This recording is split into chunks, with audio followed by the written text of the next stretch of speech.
Hi everyone, I'm Dana and welcome back to Inverter Always. So in today's video, I'm going to be walking you all through how to use your Daikin ITM Central Controller. Whether you are an end user or a contractor, this is going to be great information for all of you guys. Lots of information to get into as always. So if you do enjoy today's video, please click the like button below. It really helps out my channel. And if you haven't already, please consider subscribing. All right, let's go ahead. Let's jump right in.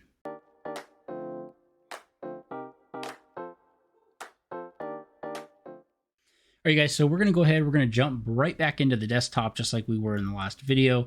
And you're going to see here my screen from the last video. What we've programmed here is a few units in the A wing of a building, a few units in the B wing of a building, and then we also have an ERV for our ventilation. Of course, your icons are going to be different from mine based on your project.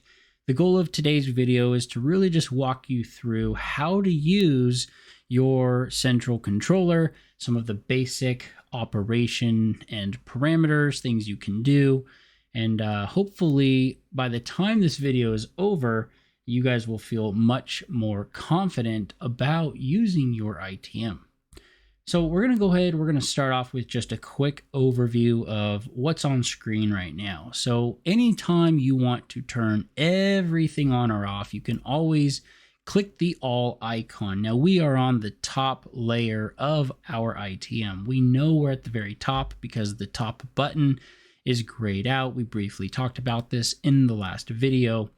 Anytime I want to turn everything on or off, I can click all. And then on the right hand side, I have a few parameters to which I can set. I have my cooling set point, my heat set point, my fan speed, and then I have an on and an off button. So if I want to turn everything off, click off. It says, do you want to confirm stop? Yes, I do.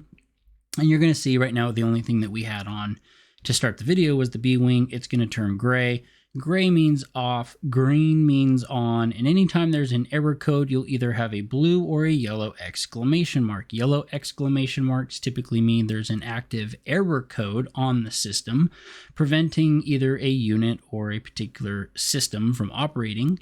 And if you have a blue exclamation mark, usually that is due to a communication issue. The first time you reboot the ITM, there will always be blue exclamation marks on all of your icons, and that is just while the ITM is booting up and initializing all of its communication to all the equipment. So for the first minute or so, everything will have that blue icon, but once it establishes the boot up process and sees everybody, that should go away. So if you do see something later on, it is because there's a communication error for whatever reason. Not part of today's video as far as diagnosing that goes, but just FYI. At any time you can click this little eye in the corner, and it will also give you all of the different icons that could pop up at any given time.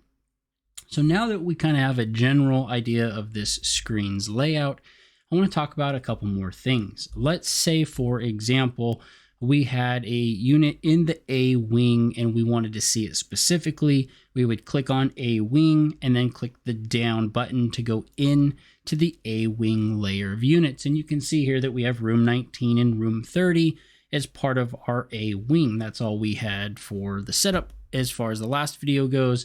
All the rest of the units were part of the B wing. But let's say I wanted to make a change to a particular indoor unit in the A wing. I would come down to this layer, select that individual unit, and at that point I could make changes. What I wanted to point out was that when you select a particular indoor unit, you will be able to see the current room temperature along with the active mode. If you recall from the last couple of videos, as we've been programming everything, we've programmed the ITM Central Controller to be the master controller. So what it's going to do is it's going to handle the auto mode, which means that everybody's in auto that we put into the auto mode group, but you don't see that at the thermostat. The thermostat only displays the active mode. It is not until the room temperature gets below the heat set point that the mode will switch to heat, and then you would see heat displayed here, and you would see heat displayed on the nav controller or on whichever thermostat you have installed. It's really important that you understand that the thermostats are not generally going to say auto in most applications. We talked about the few applications where it would still say auto. but we are not going down that path in today's video. Today's video is the basic setup for 99% of the applications out there. So what you're going to do here is you're going to be able to turn these units on and off, and you're going to be able to change the set points, and you're going to be able to change the fan speeds. Now, let's say for some reason, I don't know, you were cold. Even though the room temperature here says it's 73 degrees in the space, let's just pretend you were cold anyways and you really wanted the heat. Well, what you could do is you could either turn the heat set point up, so we could click on heat set point, and then we could turn it up, and let's just say we want, I don't know, let's click 80 degrees, because why not? It's a video after all. And it's just an example. So what's going to happen is, and it'll probably happen while I'm explaining this, and that's okay, but what it's going to look at is it's going to look at the set point versus the room temperature. First, the unit is going to go thermo off. If it isn't already thermo off, it'll satisfy. And then it's going to say, whoa, hold on, my room temperature is, there it goes, it just went to heat. My room temperature has fallen below my changeover deadband based on the set point. Now, my changeover deadband that we programmed in the previous video was 1 degree. So that means as soon as it hits 79 degrees in the space, because we changed this to 80, that it's going to start the guard timer, but we have our secondary deadband set up to 1 degree as well. So 78, it's going to say, hey, I want heat. It's going to override the guard timer, and that's why it didn't take 30 minutes. So right now we're using a single set point, which I don't like to use. I like to have a dual set point. So if you want to change a particular unit or group of units set point, or the way that the set point is set up, you can do that by clicking the setting button. We're going to go ahead and do that now. And I'm going to walk you through this menu window. After we walk through the menu window, we'll go back to the main screen and we'll keep playing with this. So basically, anytime I want to make a change to a unit, beyond on off and set point and fan speed change, I would click the setting button. It's extremely important that when you guys are going into the setting button, you don't just click everything. Like, there's definitely things within this window that you can click on that will very poorly or adversely affect the way that the system behaves. Your comfort level is going to go way down, and as well as the performance and efficiencies. And I'm going to explain those points as we go through, but I really just want to stress, like, don't click on stuff just because you're reading the text and you think, oh, that must mean this, or that says something which must mean that, because things are not always what they seem. A lot of this is translated, and I'm going to explain this as we go, but this is kind of your warning as an end user or a contractor who's playing with this. Do not change something you don't fully understand, because the more you change, the more you could adversely affect the way it behaves. So obviously on off is pretty self-explanatory. You can turn your unit on or you can turn your unit off. You have to check the box in order to be able to change the status. Any box that you leave unchecked when you hit the OK button is just going to get skipped. So if I don't want to program something, I'm not going to program, or I'm not going to check the box for it to get programmed. So let's say we want to turn it on because it was off. Was it off? Let's go back. Was it off? It's off. Yes. So let's go in and let's turn it on. And let's say that we want to put it in cooling because we just switched that unit to heat moments ago. Setback. We want to leave setback disabled 99% of the time. We don't want to use setback. What setback does, in the most basic explanation possible, is it turns your unit off. It allows the room temperature to drift to whatever these two set points are, and then it turns the unit on and runs for 100% for 30 minutes. Looking for a recovery temperature, which is here, and we'll come back to this. If it hasn't reached that recovery temperature after 30 minutes, then it keeps running, and then it checks every 15 minutes to see if it's hit that recovery temperature. Basically, it's an extremely inefficient way to operate your system. The only time you use setback is when you're going to have a single set point where your heating and cooling set point's the same temperature.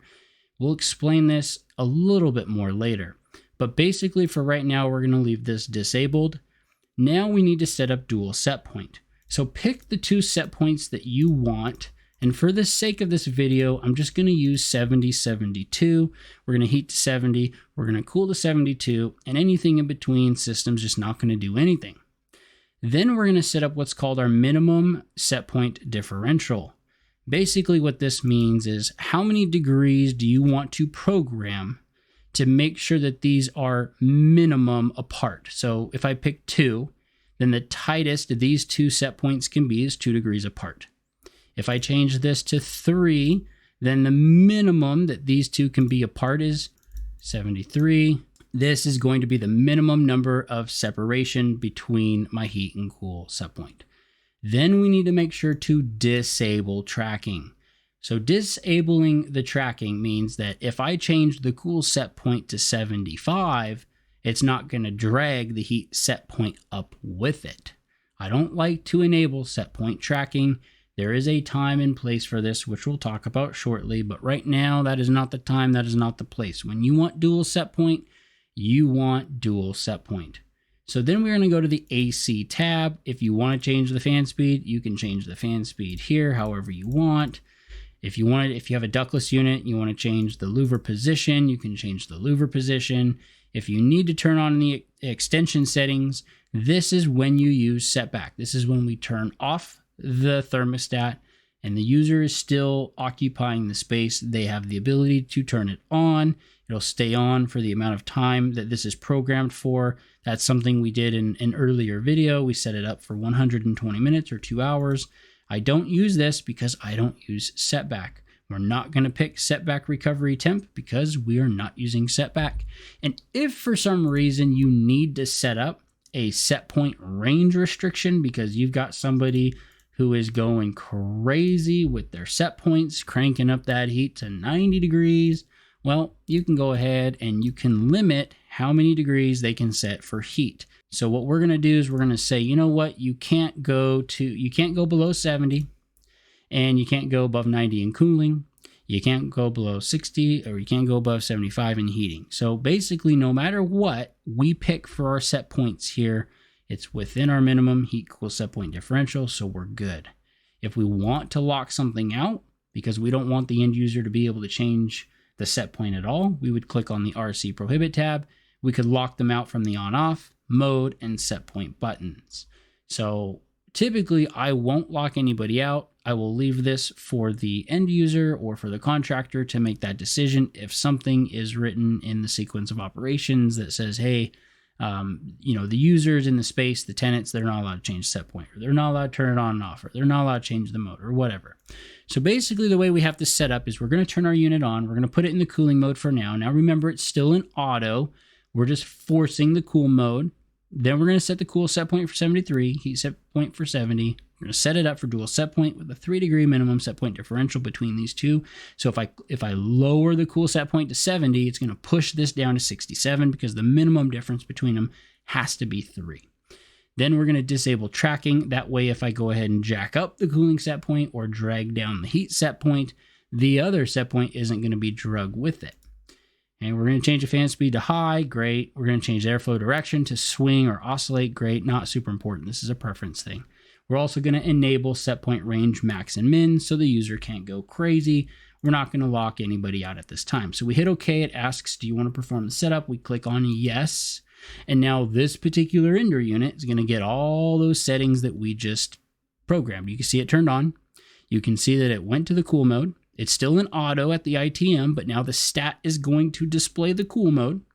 And now you can see that our cool set point is 73 and our heat set point is 70 with a high fan speed.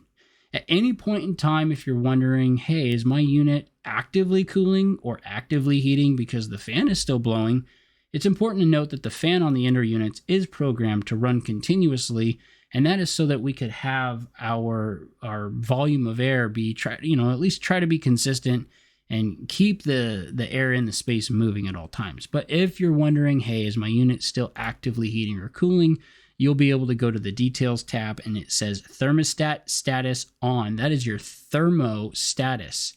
It is on. It means it is actively cooling.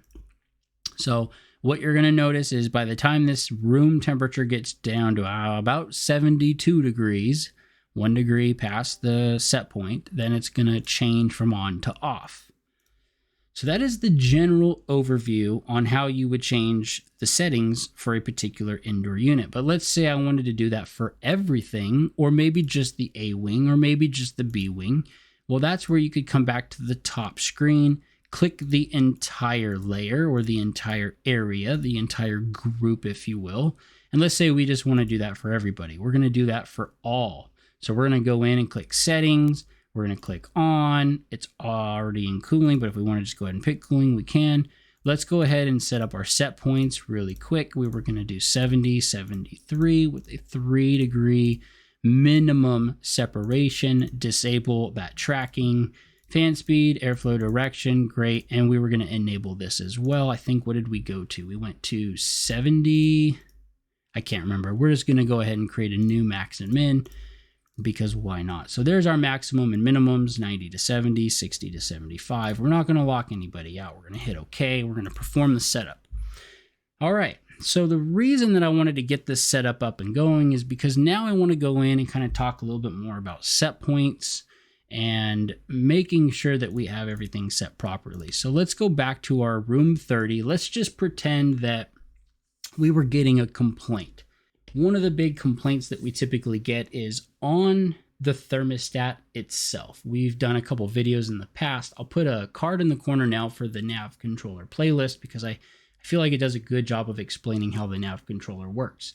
Well, when you have an ITM Central Controller hooked up, your nav controller or your thermostats will only say heat, or they'll only say cooling. They're only going to display the active mode of operation, whether they're actively heating or not, or actively cooling or not, satisfied or thermal on, doesn't matter. It's just this was the last mode that the unit was in, and the ITM hasn't switched the mode yet. Remember that the ITM is always in auto. You just don't see auto on the thermostat. So let's say that my thermostat said heat, and let's say it was set to 70, and let's say the room temperature was 71.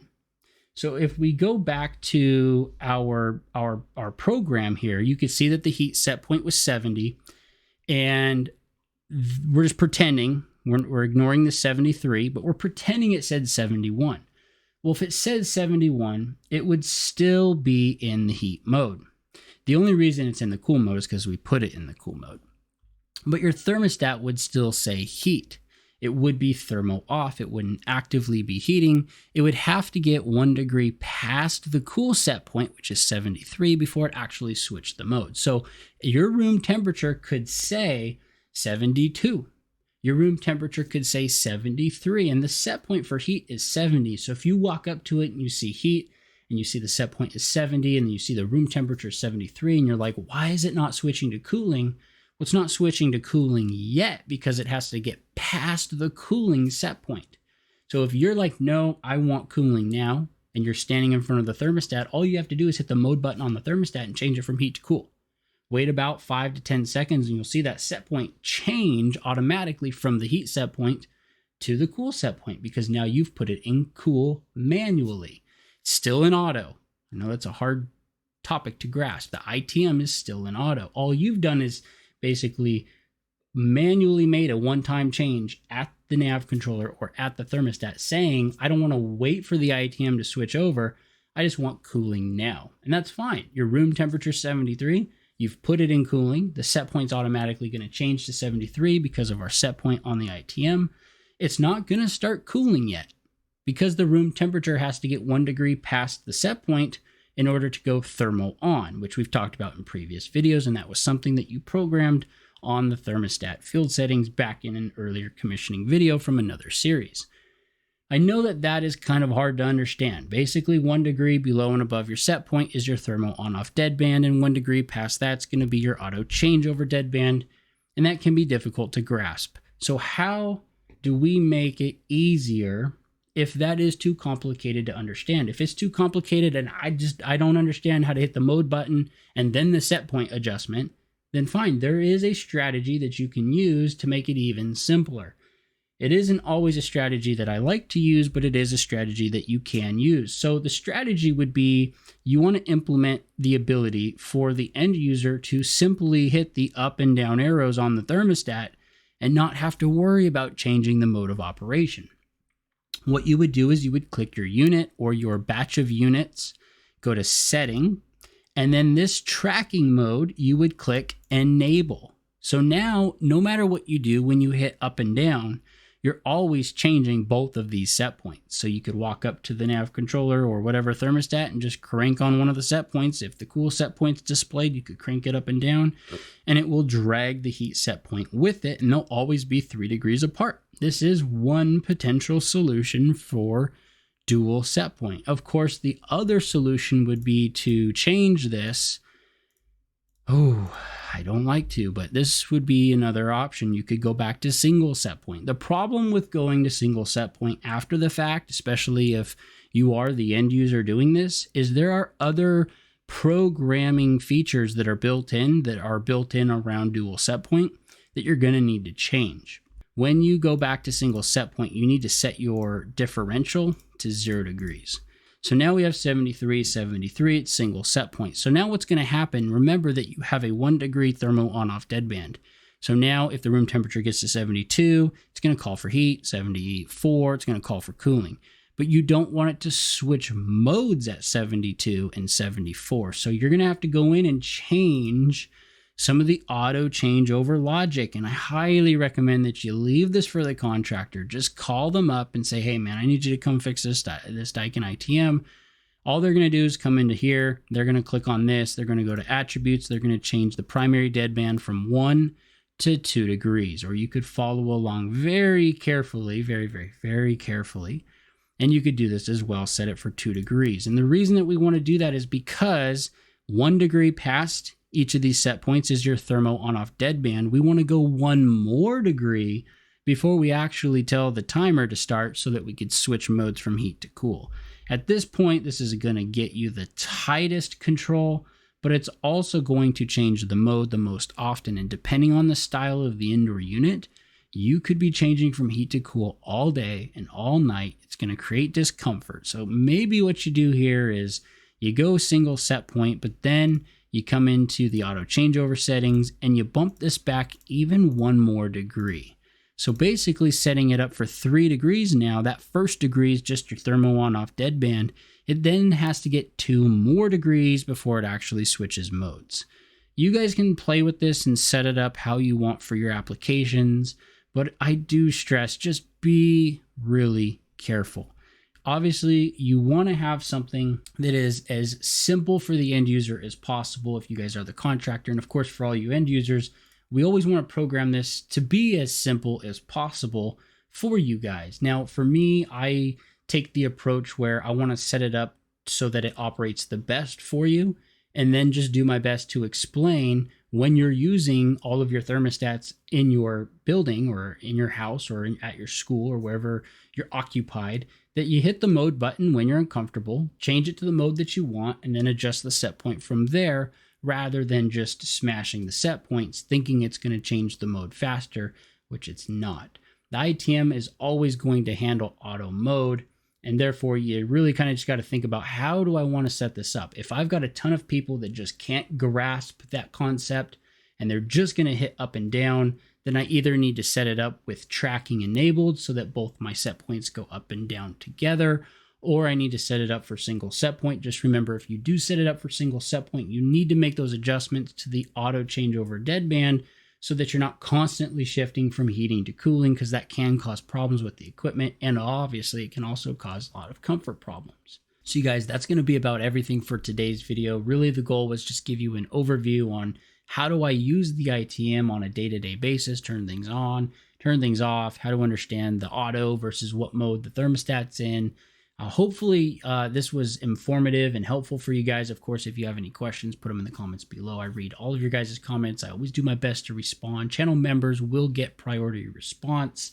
I will answer all your guys' questions first, and then I will eventually get to everybody else's questions. It's a fantastic way to support the channel. So if you guys haven't already joined, click that join button. It's next to that subscribe button on the main channel page. I greatly appreciate all of your guys' support. In the next video, we are going to be talking about scheduling. So for any of you guys who've been following along, and now you understand a little bit more about how to use the ITM. The next thing to talk about is setting up a schedule, editing a schedule, and there's going to be a couple of important things that we talk about in that video. So it is going to be a dedicated video. But if you guys did enjoy today's video, please click the like button below. It really helps out my channel. And of course, as always, if you haven't already, please consider subscribing. You guys, thank you so much for tuning in. I hope you all have an awesome day.